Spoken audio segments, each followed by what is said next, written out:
Creating tasks in your CRM helps you keep your team accountable, schedules organized, and ensures all pending actions are taken care of. So, having to limit the related objects to one is inefficient and bothersome. But don't worry, thanks to this update, you can handle bigger groups in a single task. Let's check how.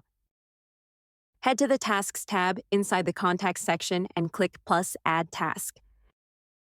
Fill out the details for your task. Make sure to fill in the required title and due date. Open the Associate To menu and select the kind of objects to include. You can pick multiple types of objects to include at once. Click plus Add, then select the object you want to connect. Easily associate a task with up to 10 records per object type, giving you a more flexible approach to task setup and management, resulting in a more varied and personalized task follow-up inside the CRM. There you have it. Using this tool will make it easy to bridge contacts, opportunities, companies, and custom objects with a single task to reduce manual load. We hope you enjoy it.